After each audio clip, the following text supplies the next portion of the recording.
What's going on, everyone? Welcome back to another episode of the JT Sports Podcast. I'm your host. On this episode, I got my reaction to Christian McCaffrey being graced with the Madden 25 cover. We're also going to dive into a player that the New York Jets recently traded for that all of a sudden just went ghost on them.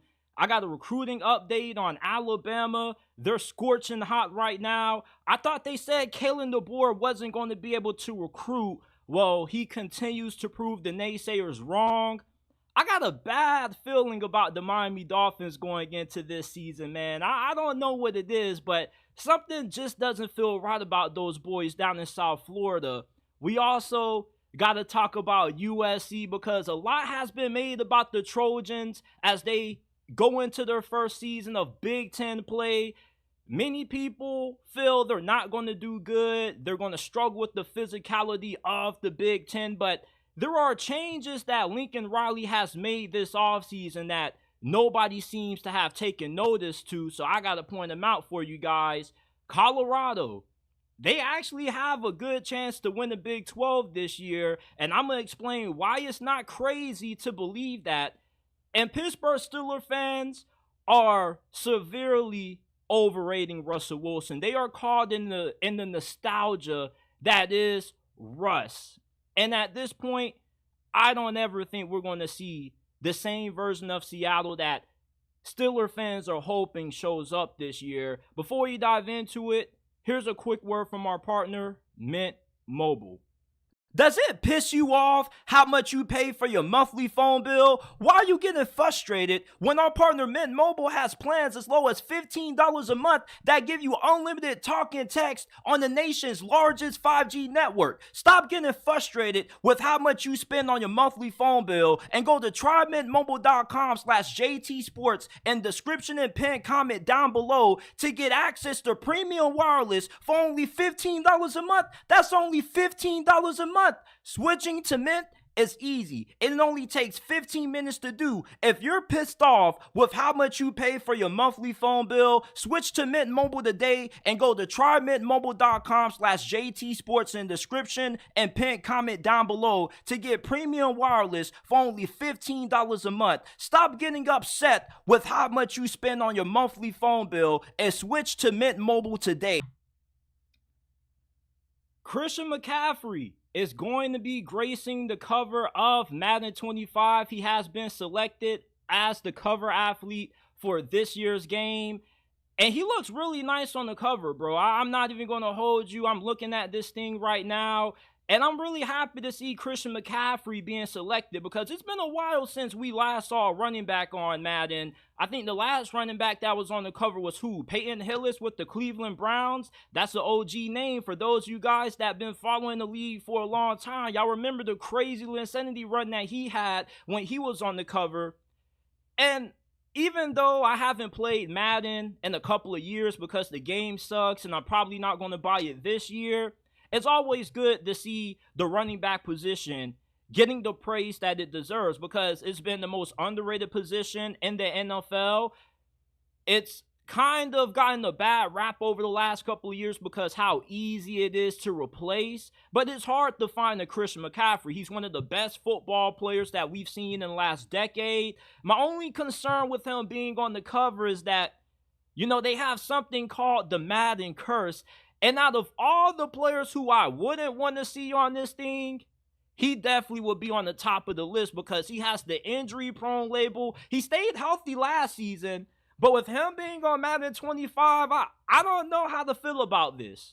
If you're a 49ers fan, it's like, hell yeah, my boy Christian McCaffrey on the cover. Let's go. But then at the same time, you're like, Christian McCaffrey? CMC is on the cover of Madden. Can he avoid the Madden curse? I'm not a superstitious person. I think the Madden curse is a little bit overblown, overstated. It's more superstitious. Josh Allen, he played last year with no injuries at all. Some will say that the Madden curse was him coming up short in the fourth quarter of the divisional round against Kansas City, but Buffalo has been blowing playoff opportunities against the Chiefs and the Bengals for the last couple of years, so I wouldn't really call that the Madden curse. but I'm just a little bit concerned about Christian McCaffrey being on the cover of this thing, man. I just don't know how to feel about it. It's like, I love Christian McCaffrey getting some recognition. He definitely looks nice, but I'm just a tad bit concerned about his ability to stay healthy. So that's just my thoughts on Christian McCaffrey real quick, being the Madden 25 cover athlete for this year. But let's get into some breaking news. How many of you guys remember the New York Jets trading for Hassan Reddick? Yeah, he is on the roster. They are getting him for a third-round pick in 2026. Potentially that could be a second-round pick, depending on if certain conditions are met. However, even though he's a member of the New York Jets, he's on the roster, he has yet to appear in any OTA practices, and he hasn't showed up at minicamp. And Jets fans are a little bit surprised because they're like, dude, like, what are you doing? Why are you not at minicamp? Why are you holding out with the new team? Well, it turns out that we seem to have forgotten that the reason why Philadelphia traded him was because he was seeking a new contract. And I guess the New York Jets, they thought they were going to be able to get a one-year rental out of Hassan Reddick, but he was like, hell no, y'all better pay me before I show up to play for the New York Jets. And this, once again, was a masterclass move by Howie Roseman and a really bad decision by the New York Jets. The Jets had the opportunity to re-sign Bryce Huff, who was coming off a breakout season. He's one of the best up-and-coming pass rushers in the NFL, and he has a cap hit of $4.35 million this year, and he agreed to a 3-year, $51 million deal with Philadelphia at 26 years old. The New York Jets had the same opportunity to give him that same deal that he signed with Philly, but instead, they offered him nothing, let him walk away for free, and thought it was a good idea to go ahead and trade for Hassan Reddick, who was seeking an extension at the time. That's why Philadelphia parted ways with him. This is the last year of his 3-year extension that he signed a few years ago, and he's owed $14.2 million, and he has a $15 million cap hit. And the only way you're going to get this guy to show up is if you redo his deal, you give him some incentives. This was a terrible decision by Joe Douglas and Robert Saleh to go through with getting Hassan Reddick, because you might as well have just re-signed Bryce Huff. He's younger, he would have been cheaper, and with him having a lower cap hit, which is what I was trying to tell some Jets fans on X, you would have had more money to spend to allocate on improving the offense. What sense does it make letting one of the better breakout pass rushers leave for nothing at 26 years old and then trade for an older one who's about to hit 30, who's probably about to start declining and has a $11 million more cap hit this year? That absolutely was a ridiculous decision on behalf of the New York Jets, and it's why I have a hard time taking this franchise serious. Truthfully, I have been winning the AFC East at the moment, but I'm now starting to have second thoughts, because we don't know if Aaron Rodgers can last the whole entire season, and you're making stupid decisions like this one when you might as well have just re-signed Bryce Huff. What was the point of this?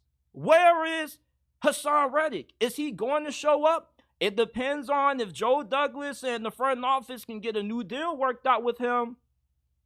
They're probably going to have to find a way to incentivize him enough to want to play for this one-off year and then allow him to hit free agency next year. But they already knew that he was seeking a long-term deal. You would have thought they would have, because Howie Roseman knew. That's why they parted ways with him. And Eagles fans are saying, man, just go ahead, cut him, and let him come back to Philadelphia for less. You know they're not going to do that.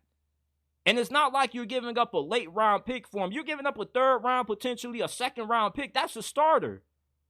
I've heard Jets fans make the excuse, well, we don't need him to play right away. He can come back and play later on this season. No, you do need him to play right away. It doesn't matter how stacked your defense is. The point is you're trading for a guy who has a $15 million cap hit this year.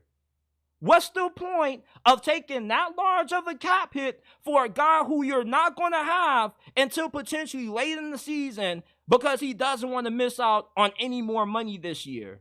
This was a foolish trade by Joe Douglas and the Jets, just considering the fact that you could have just re-signed Bryce Huff to the deal that he got with Philadelphia, have a way lesser cap hit, more money to spend on your offense. This just is stupid on all aspects by the New York Jets. Do y'all believe that the Jets are going to be a playoff team?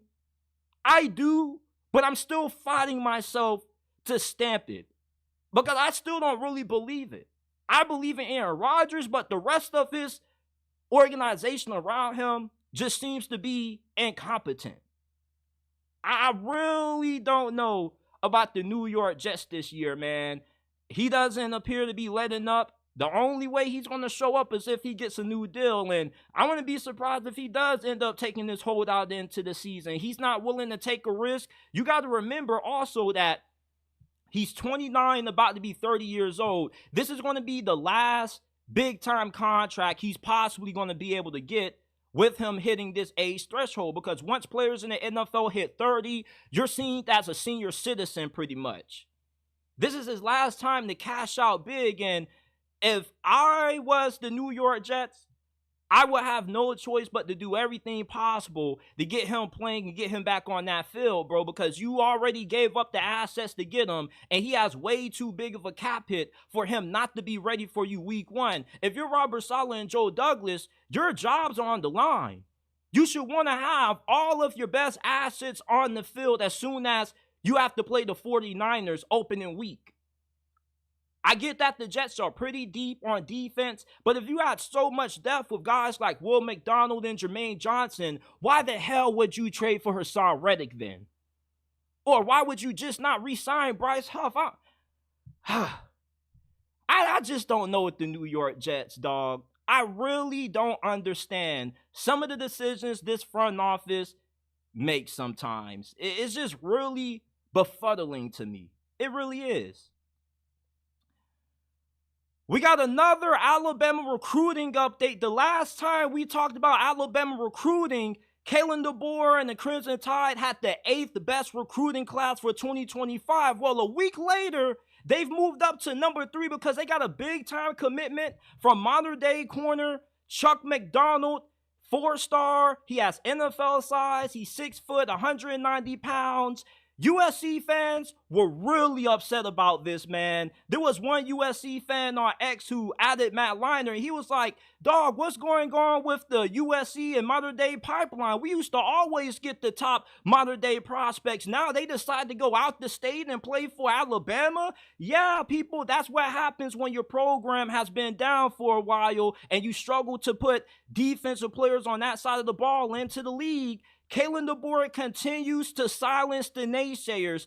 You know, they tried to tell us that Kalen DeBoer wasn't going to be able to recruit because he didn't do a good job of that at Washington. Well, right now, the Kalen DeBoer recruiting train is looking really dominant on the recruiting trail right now. Chuck McDonald, he has NFL size, really good recovery speed. He closes on the ball pretty well. He has the potential to be a really good press man-to-man coverage corner. You know, he's really physical. And with him only being so young, I want to see how much weight and how much he continues to fill out his frame, because we could potentially see this dude being 6 foot, maybe 200 by the time he takes his first snap on the field next year. With him coming from modern day, one of the top high school programs in America, this is somebody who in 2025, as long as he doesn't flip and play anywhere else, he potentially could be a candidate to get early playing time for Alabama next season. He's that good. He's also a really good tackler,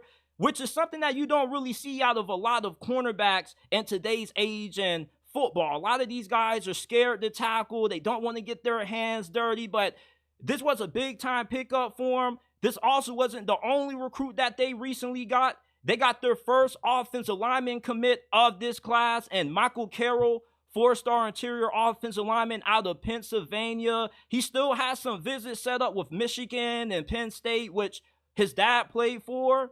But if he can stay committed, with the upcoming visits that they still have, with several of the top wide receiver prospects like Caleb Cunningham, currently the 3rd-ranked wideout in this class, Derek Meadows from Bishop Gorman, who is the 6th-ranked wide receiver in this class, and they also have some more highly touted offensive and defensive linemen coming in there over the next couple of days and weeks. Kalen DeBoer, his first season at Alabama, could end up having the #1 recruiting class in America. Isn't that insane for somebody who people swore wasn't going to be able to have success recruiting? And I'm really tempted to make another segment saying how Kalen DeBoer just might be Nick Saban reincarnated. That's how much praise I have for Kalen DeBoer. This dude continues to show everybody why he was the only perfect replacement for Nick Saban. He's taken W's for Alabama, and the season hasn't even kicked off yet. And with how well they've been doing at getting guys to commit after these official visits, you only can expect for the recruiting to continue to ramp up for Alabama.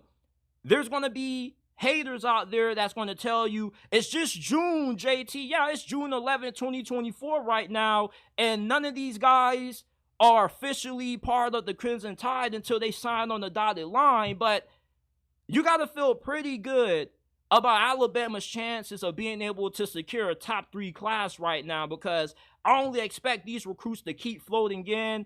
Kalen DeBoer is doing some work right now on that recruiting trail. I don't even think this brother is sleeping. This brother is on the grind. I'm trying to tell you people, if y'all thought Nick Saban retiring was the end of the Alabama dynasty, you were sadly mistaken. Sadly mistaken.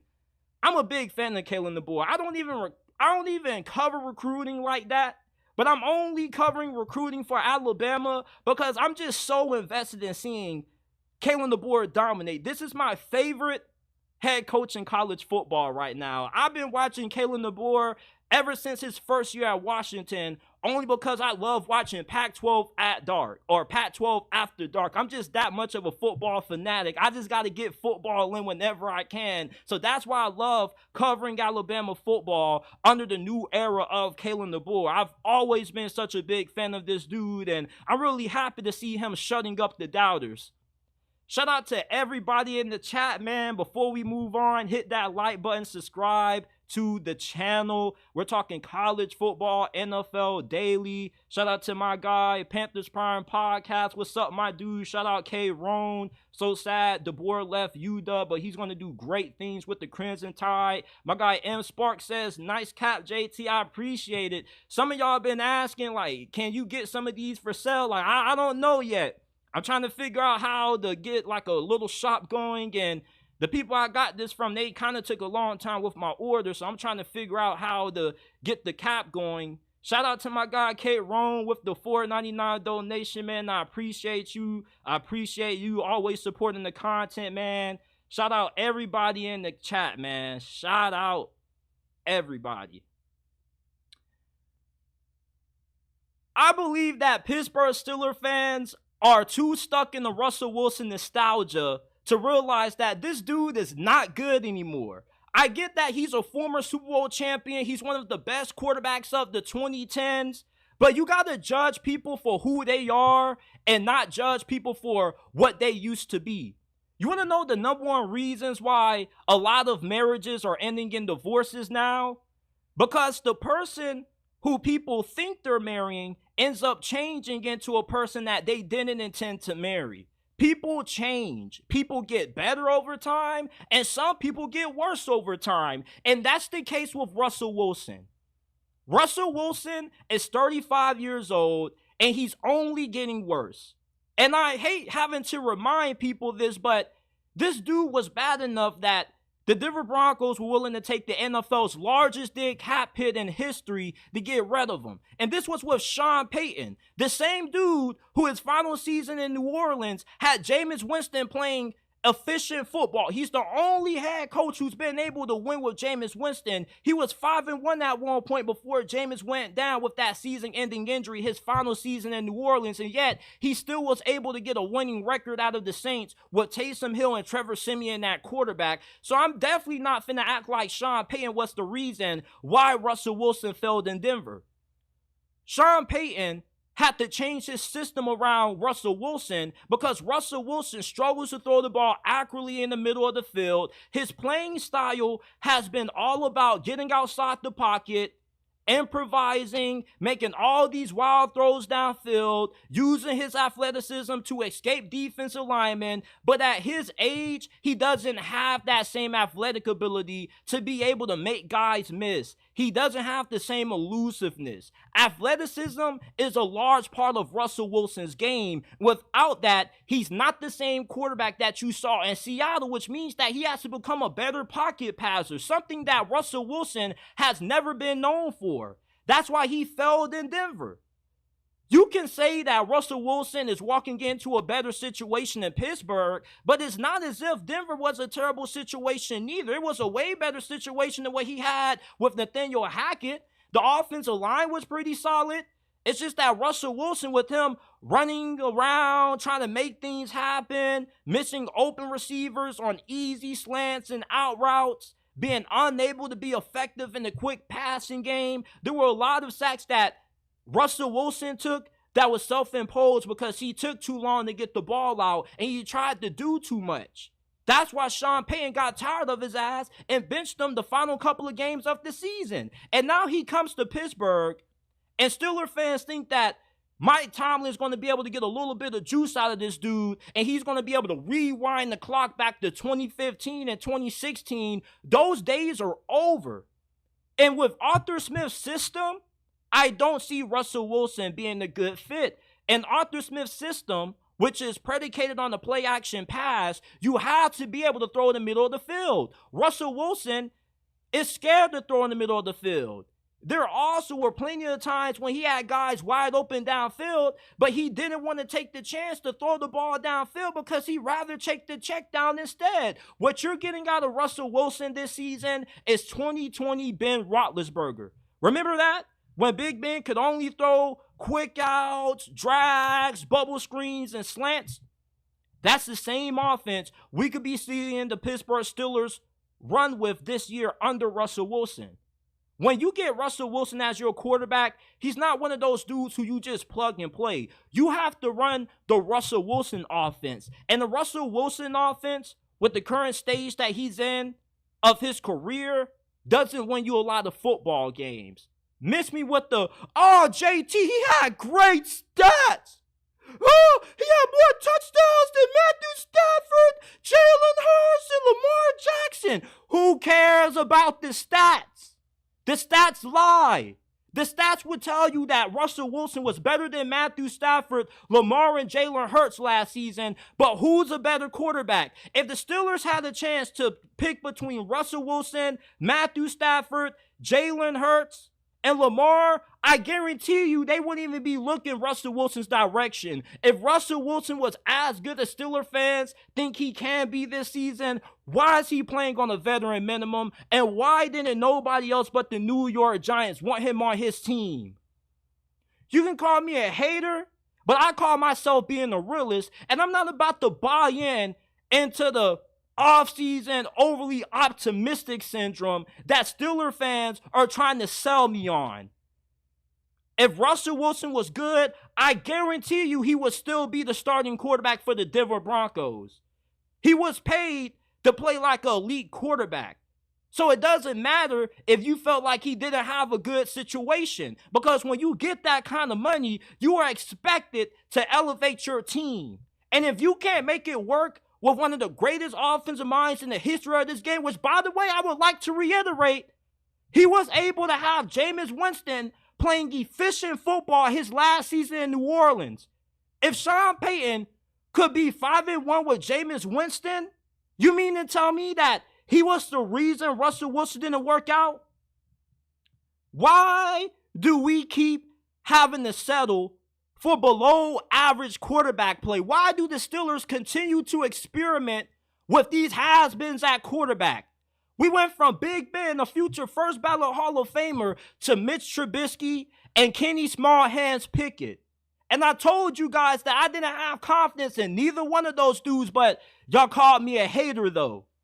And you're doing the same thing this season, buying into the same BS that the Steelers continue to do at quarterback, playing musical chairs, getting a temporary Band-Aid that only lasts about 3 minutes before you have to peel it off because it's ineffective. The glory days of Russell Wilson are gone. You keep bringing up how he was a former Super Bowl champion, how he was a Pro Bowl caliber quarterback, how he was an MVP level quarterback at one point. Yeah, 5-6 years ago. What has Russell Wilson showed you lately? We live in a society that goes off, what have you done for me lately? Not what have you done for me the last decade. You have to live in the right now. You can't live in the history. And a lot of you Steeler fans are too stuck in the Russell Wilson nostalgia to realize that he's not a good quarterback anymore. Is he better than what the Steelers had last year? Yeah, but is that saying much? Because the Steelers still have the worst quarterback room in the AFC North. Oh, but JT, we almost swept the AFC North last year. Yeah, you beat the Cincinnati Bengals twice with Jake Browning at quarterback. When Joe Burrow is fully healthy, the Bengals are a contender to win the Super Bowl. Same thing with the Baltimore Ravens. That's why the Steelers continue to make it to the postseason and get sent home right back in the opening round. And you can say, oh, but how could you expect Mike Tomlin to beat the Buffalo Bills with Mason Rudolph? He picked Mason Rudolph. He's the reason why he can't get over the hump. We praise Mike Tomlin for being able to win with inferior quarterback play, but yet he's the same reason why he has to make life difficult for himself. It's kind of the equivalent to shooting yourself in the foot. You got to go to the hospital to get treatment for something that you did because it was self-inflicted. Mike Tomlin makes it hard to win with these terrible quarterback situations because he's the dude responsible for getting them. He may not have had full control of getting Kenny Pickett, but he definitely had a say in getting Mitch Trubisky. Remember, against the Indianapolis Colts, the week leading up to that game, and the post-production interviews that they did with Mike Tomlin, he told those broadcasters, he said, we're rolling with Mitch Trubisky because he has experience of being a franchise quarterback in this league. Like, are you kidding me? Are you kidding me? Mike Tomlin thought Mitch Trubisky had what it took to be a serviceable starting quarterback. It didn't take him to the last month of last season to realize that Mason Rudolph was the best quarterback on this roster. Why should I give Mike Tomlin the benefit of a doubt that he's going to get it right with Russell Wilson when he's shown us time after time, ever since Big Ben has hung up the cleats, he's Stevie Wonder when it comes to assessing the quarterback position. I'm not buying into the hype with Russell Wilson. I'd much rather see Justin Fields out there. Justin Fields, is he better? Not really that much, but at least you can have a functional offense. You put Justin Fields out there, you're going to have one of the best rushing attacks in the NFL. Guaranteed. With Arthur Smith at the helm, this arguably could be the best rushing attack in the National Football League this year. You're not going to get anything out of Russell Wilson. He can't throw in the middle of the field. He isn't what he used to be when it comes to getting outside the pocket and making defenders miss. Russell Wilson is cooked. And I'm not expecting him to be the starter for too long in Pittsburgh. And I'm praying that Justin Fields wakes up and he just performs so well throughout the rest of this offseason that the Steelers have no choice but to start him this year because he gives Pittsburgh the best chance to win. He may not be a great passer, but with his athletic ability, he's going to be good enough to lead the Steelers to a few more wins than what Russell Wilson is capable of doing. And I don't think that the Steelers are going to be good with either one this year. But if we're going to be trash this year, we might as well have a little bit of fun with it. At least with Justin Fields, you're going to get a little bit of flash in the pan. You're not going to get anything out of Russ. The old Russell Wilson that we saw in Seattle is gone. That's why they kicked him to the curb and they took the NFL's largest dead cap hit in league history to get rid of him. You don't do that if you're still a good quarterback, like how Steeler fans think Russell Wilson still is. He's not good anymore. He should retire and be a family man. Shout out to everybody in the chat, man. Somebody said JT getting hot today. Yeah, man, I'm hot, bro, because you got people trying to call me a hater saying you don't know nothing about football. Look at the stats. Yeah, I'm looking at the stats, and they lied to me. They lied to me. You mean to tell me that Russell Wilson was better than Lamar Jackson last year? A 2-time MVP winner? He's better than Matthew Stafford? Save me the argument with the stats. I'd rather go off the results. I'd rather go off what the rest of the league is saying. And what the rest of the league is saying is that Russell Wilson is washed up. Because if he wasn't, if he still had something left in the tank, he would have been getting paid way more than $1 million. And yeah, you can say I wanted Malik Willis, but at the end of the day, we still got the quarterback position wrong. We still don't have a quarterback. We still are screwed either way. Kenny Pickett isn't even on the team anymore. We're in the same situation that we have been in ever since Big Ben hung it up. I'd rather see Justin Fields out there. Truthfully. Yeah, I got Malik Willis wrong, but I did tell y'all Kenny Pickett wasn't going to be good. And I did say that Mitch Trubisky wasn't going to be good neither. And once again, we're having this same discussion about the Steelers quarterback situation. When is Mike Tomlin ever going to get it right? I hope the Steelers suck this year so we can actually put ourselves in a situation to draft a franchise-changing quarterback. It's no point to keep having these winning seasons just to end up getting sent home in a wild card round. I'd rather be trash this year so we can have the opportunity to get Carson Beck, Shedeur Sanders, or whoever is going to be the top quarterback prospect in next year's draft so we can actually be good enough to win a damn Super Bowl. All we need is a quarterback. Russell Wilson isn't the dude that's going to get the Steelers over the hump.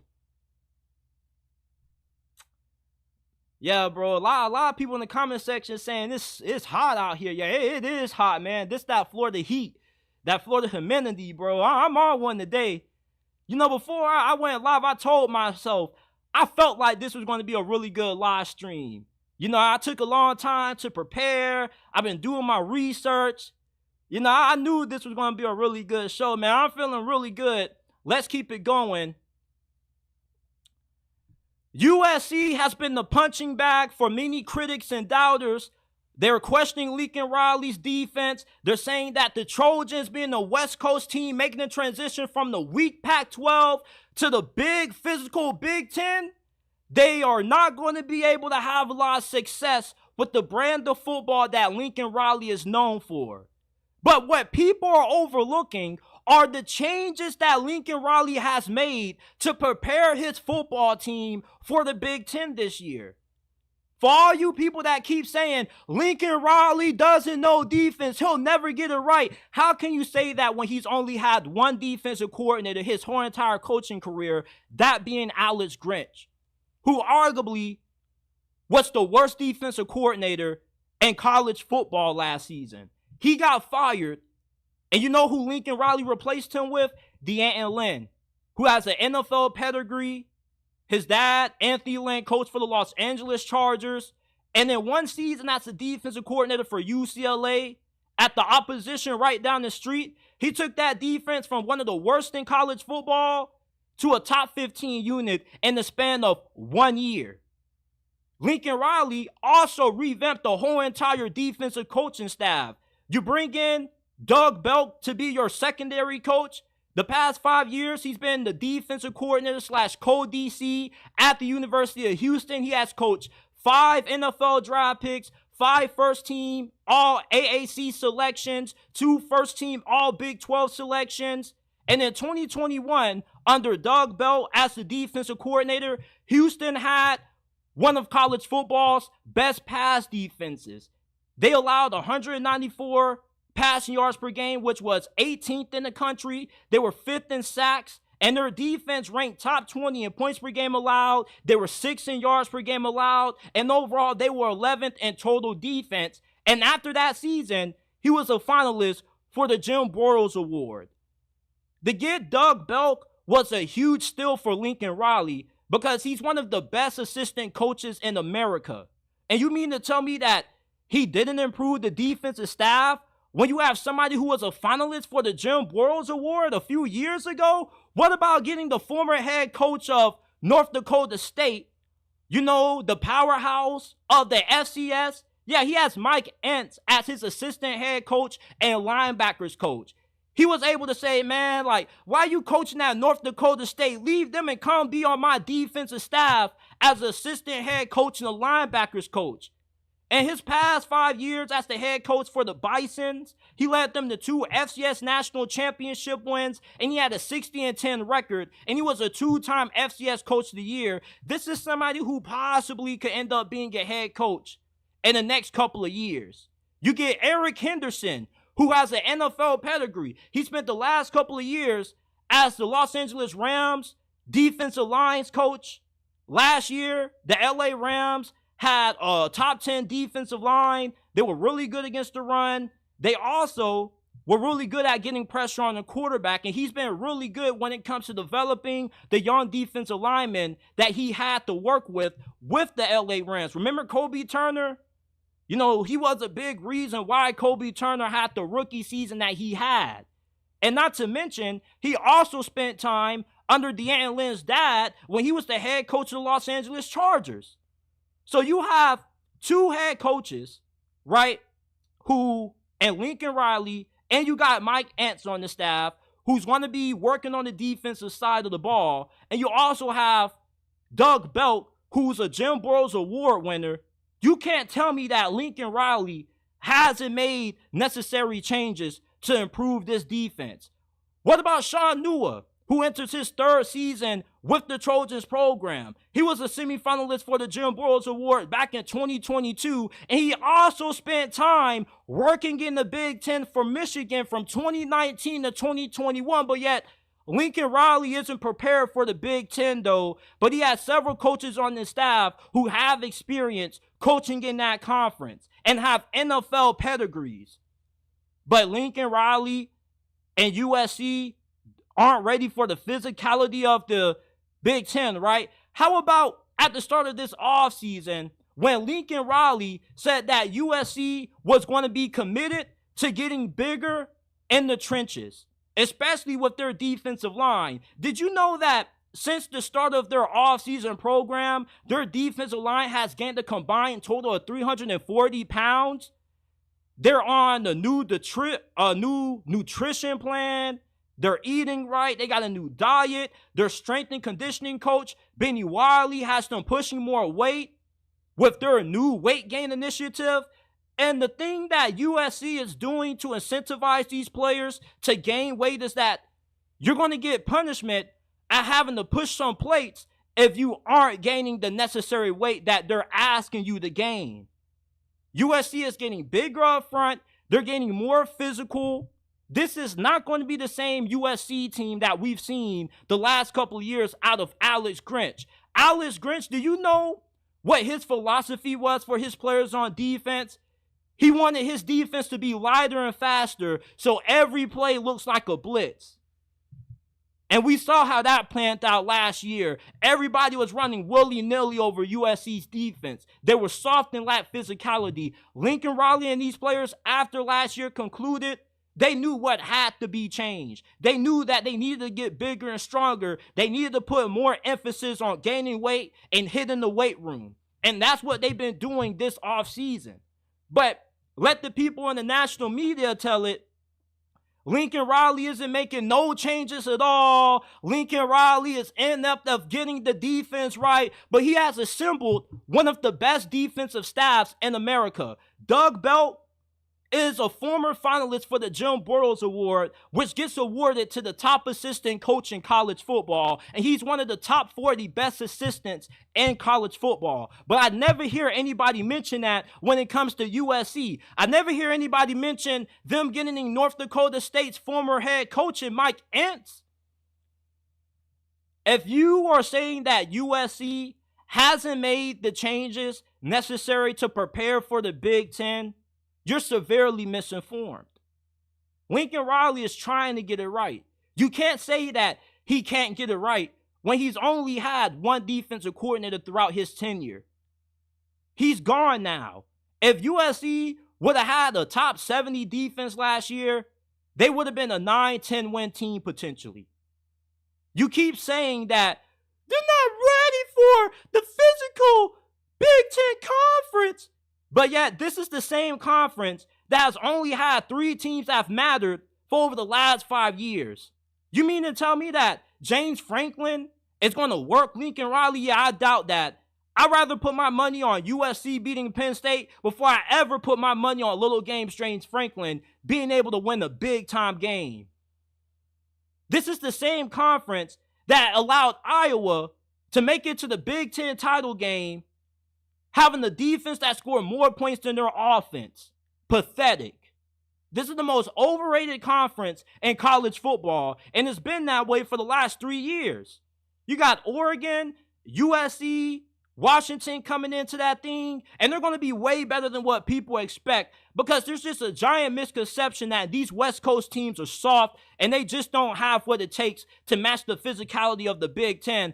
I would say that the Big Ten is going to have to do just as much adjusting to these new Pac-12 teams like USC than what USC is going to have to do adjusting to the style of football that's played in the Big Ten. The Big Ten doesn't see dynamic offenses like USC that often. Outside of Ohio State, nobody else in this conference generates the kind of consistent, great quarterback play that Lincoln Riley gets year in and year out and has the talent and depth at wide receiver that he does. They don't know about Zachariah Branch, and I don't think they got too many people in this conference that are going to be able to cover him. We should not be questioning Lincoln Riley's offense. This is somebody who is the definition of the quarterback whisperer. He's the only coach in college football that can call himself QBU. There's not a defined QBU university in college football, a university that consistently pumps out NFL level talent at that position consistently. Lincoln Riley does. The offense is going to be fine. The offensive line, they're doing just as much as work as the defensive line's doing. I trust Lincoln Riley. He's been to the college football playoffs several times, and we seem to forget that his first season at USC, he won how many games?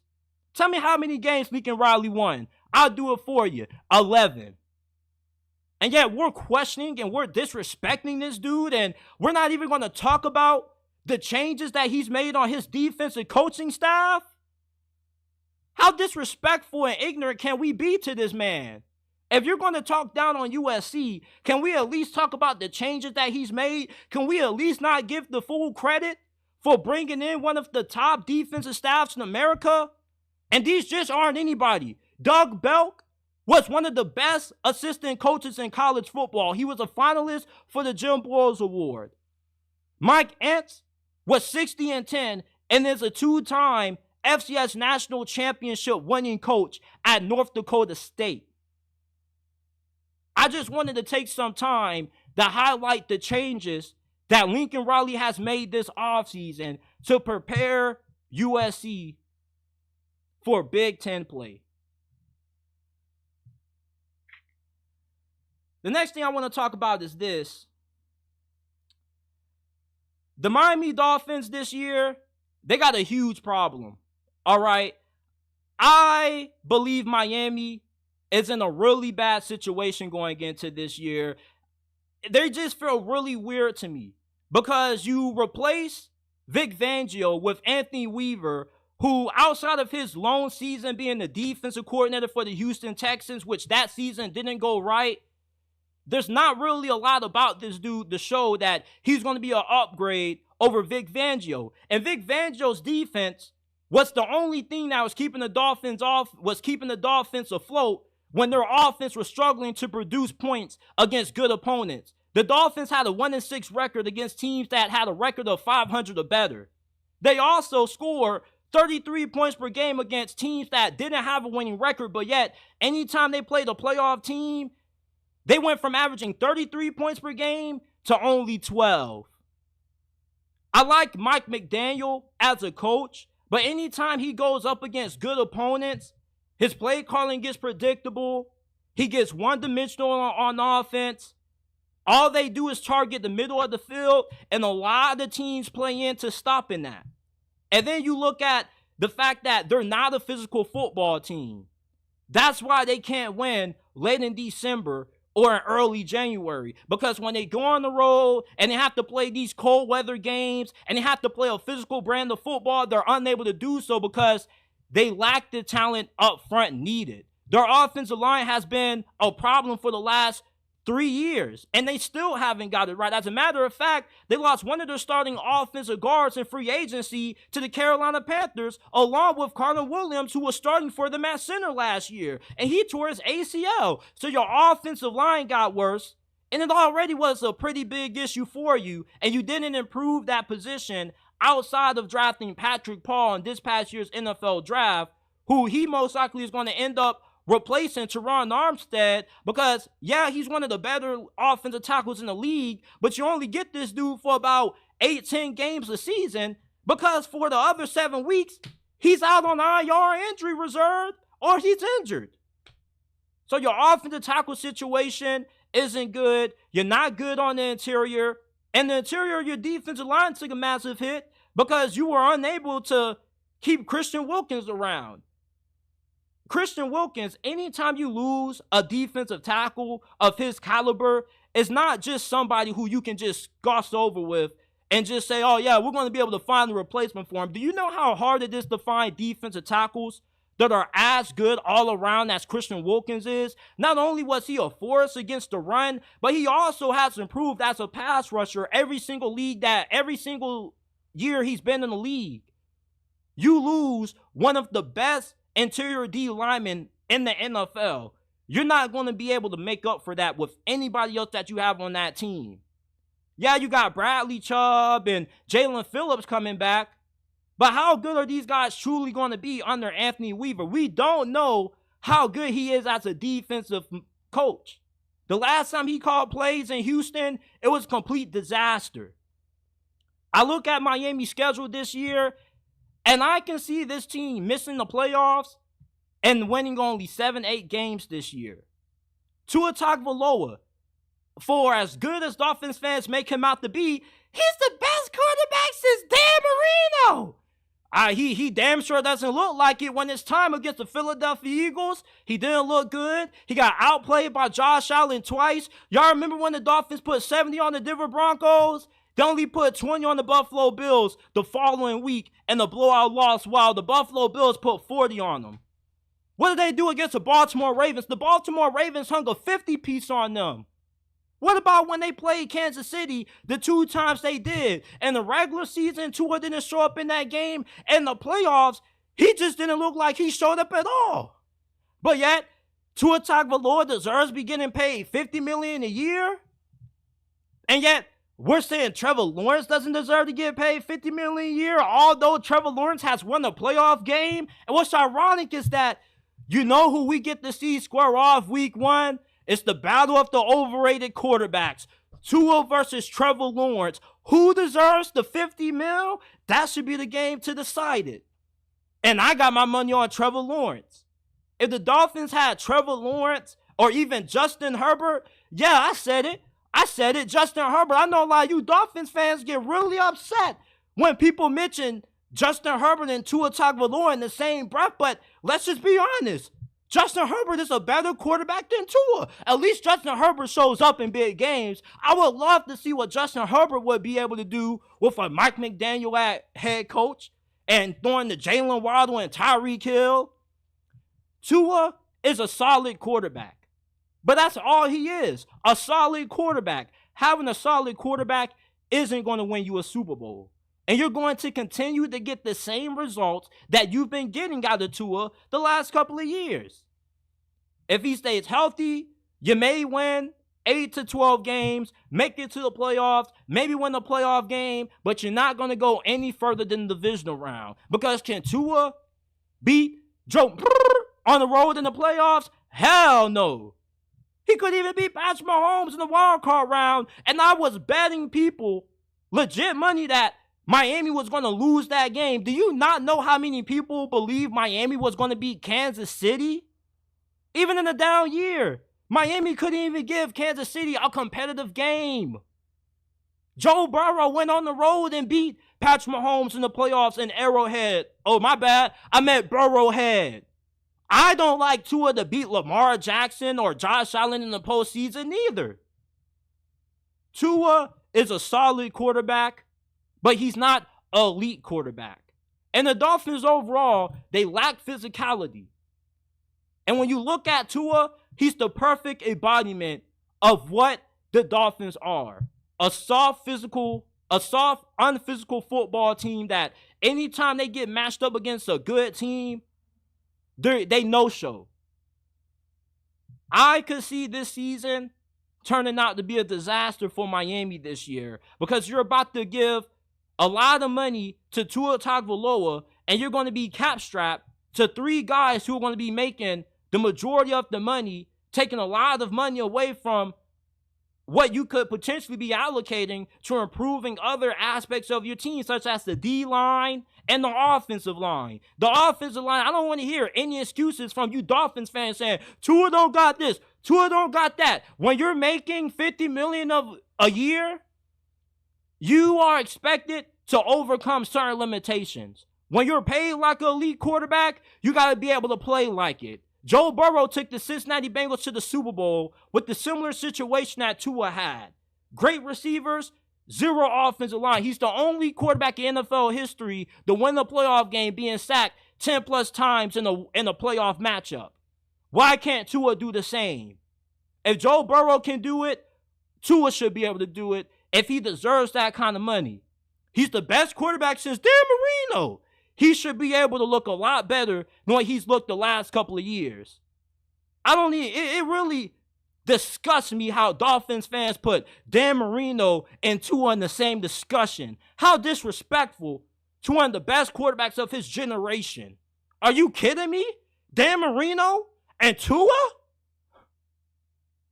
Man, every day I think of the Tua Tagovailoa and Justin Herbert debate, I always say to myself, man, like imagine if Brian Flores was actually able to draft the quarterback that he wanted. You see how good Jordan Love is. You see how good Jalen Hurts is. I'm not saying Tua is a bad quarterback. All I'm saying is that there are quarterbacks in the same draft class that have already had more success than him. Justin Herbert is about to have that success now that he has Jim Harbaugh as his head coach. I see this season turning out to be a potential disaster for Miami. Are they going to completely implode? No, but I could see them winning no more than 9-10 games at the most. Realistically, I see them as a 7-8 win team. They're not physical. They're not tough. They can't win in December and January. The real NFL season starts after Thanksgiving when it gets cold. And you got to go on the road and beat these cold weather teams. You know, late this season, you got to play the New York Jets and the Houston Texans. I don't see the Dolphins being able to beat the Houston Texans with C.J. Stroud. We're about to find a lot of reasons for why the Dolphins shouldn't be paying Tua yet. If I was the Dolphins, I wouldn't pay him to the end of this season. He still has more he has to prove. Until you win a playoff game, you don't deserve $50 million a year. Until you can show the ability to elevate a roster, you don't deserve $50 million a year neither. And you damn sure don't deserve to be mentioned in the same breath as Dan Marino. Some of y'all Dolphins fans need to cut it out. Ridiculous. Dan Marino and Tua Tagovailoa in the same breath is so disgusting. Just so disgusting, man. I mean, they play 8 teams with the winning record this year. Mike McDaniel, in the 2 years that he's been a head coach of the Miami Dolphins, is 5-11. Are you kidding me? I have a bad feeling about the Miami Dolphins this year. And what really stirred me the wrong way about Miami is that, you know, the reasoning for why they got rid of Vic Fangio is because he didn't get along with the players because he was too old school, too much of a disciplinarian. And of course, Dolphins fans are going to make it seem like the dude was a terrible defensive coordinator when he wasn't. The defense ranked top 12. The defense was getting stops against Buffalo, forced a couple of turnovers against Josh Allen in the red zone, but the offense was unable to capitalize on them, though. Same thing in the playoffs. And the offense could have did some more, and Tyreek Hill wasn't getting jammed to the ground by one of Kansas City's corners, maybe they could have won that game. I'm just saying, I don't see it with the Miami Dolphins this year. You can call me a Dolphins hater all you want to, but y'all know the truth. Y'all know Tua doesn't deserve to be mentioned in the same breath as Dan Marino, and you know that Tua isn't good enough to win you a Super Bowl. Especially with you allocating so much money to him, Jalen Waddle, and Tyreek Hill, you're never going to have an offensive line, so why continue to use it as an excuse? Why?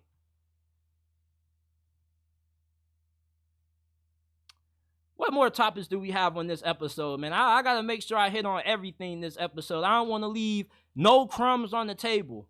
No crumbs. Oh, yeah, we got one more thing we got to talk about, man. Just one more thing.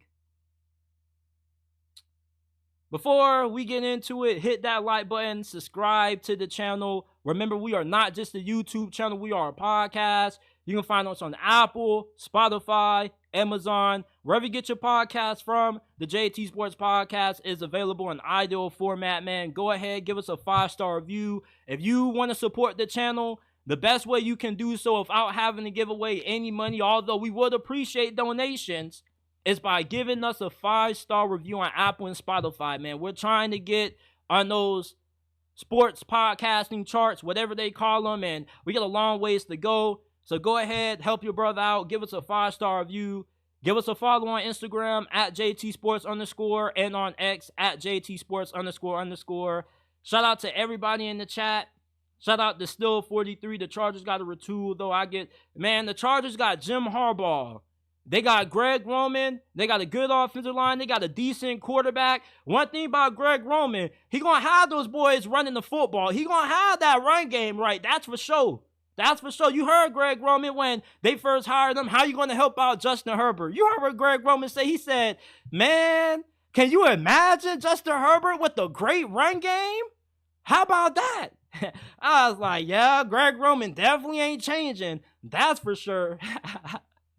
I think that Jim Harbaugh, he's going to have those boys ready to play.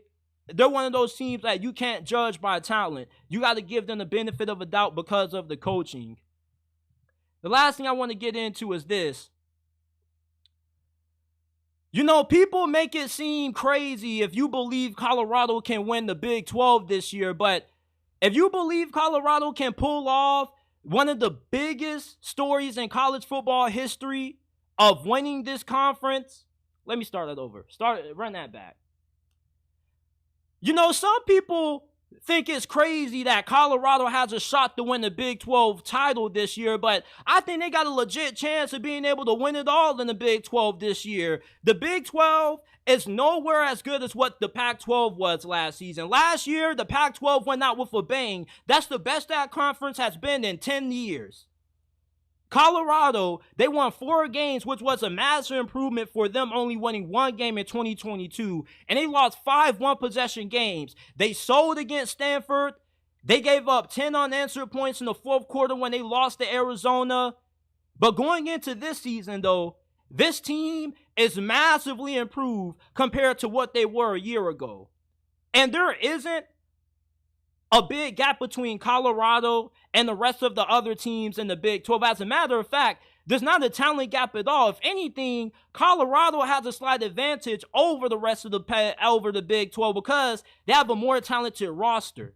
You got Shedeur Sanders, the best quarterback in college football. You got Travis Hunter, the best player in college football. Those 2 guys alone should be good enough to give Colorado 4 wins. Then you have a top 10 wide receiving core. You got Travis Hunter, LaJohntay Wester, who comes from FAU. I watched this dude in person. He's a stud. And then you have a really good wideout coming from the University of Vanderbilt. You got improved trench play. You got some dogs on the offensive line, Jordan and C, and you got 3 other guys from the portal who were multi-year starters from their respective programs. And the new offensive line haul that Colorado brings in has only allowed a combined total of 6 sacks and over 2,000 pass reps. And their defensive line, they're going to be nasty this year. You got guys like Samuel Okinola from Pitt, who had 6 tackles for loss, 5 sacks. You got Dayon Haynes, who had 10.5 tackles for loss, 4 sacks at Pitt as well. You got BJ Green, who was a top 100 defensive player in the portal. He was a second-team All-Pac-12 selection. And you got a new defensive coordinator that has an NFL pedigree. With Texas and Oklahoma leaving for the SEC, the Big 12 is wide open. The only thing that can keep Colorado from winning this conference is the coaching. I do have concerns about Pat Shurmur being the offensive coordinator, but with Shedeur Sanders as good as what he is, he's going to be able to make Pat Shurmur look like a mastermind. Deion Sanders, he knows he has to improve that clock management. He's working on it. I still believe it's not out of the realm of possibility for Colorado to win the Big 12. People act as if Colorado is walking into the SEC. The teams with the best odds to win this conference are Oklahoma State, who doesn't have good quarterback play, doesn't really have that good of a wide receiving core, and plus, you think about Kansas State, they're not really that good neither. Utah, UCF are probably the 2 teams that rival Colorado in terms of talent from a roster standpoint. But with how good of a quarterback Shedeur Sanders is, throwing to the wide receiving core that he's going to be throwing to, having an improved offensive line, this should be one of the best offenses in college football. All this defense needs to be able to do is get key stops in big moments. It's not as if they're walking into one of the best conferences in college football. If anything, the Big 12 is arguably one of the weakest conferences in the Power 5. Well, I can't even say Power 5 anymore, the Power 4. Outside of the ACC, there's not a single conference that's as bad as what the Big 12 is. This isn't a conference that recruits at a high level. If you win in the Big 12, it's because you're doing it due to the fact that you have solid coaching. And there are some really good coaches in this conference. You got Mike Gundy, Lance Leipold down in Kansas. But to say Colorado winning the Big 12 is just a crazy prediction, I don't think it's crazy. I think it's more realistic than it is insane. And I got them making it to the playoffs this year and winning this conference. And I'll explain that later on during this offseason why I believe Colorado's going to win the Big 12. But it's not insane if you believe Colorado can win the Big 12 title this year. This is not a good conference. They don't have stacked rosters. And I remember last year people were saying that they were going to get blown out by TCU, and they were a 20.5-point underdog going on the road against the runner-up in the national title game. You saw how that played out. These teams are not that good up front. Outside of Oklahoma State, who has one of the best offensive lines in college football going into this season, along with Utah and maybe Kansas State.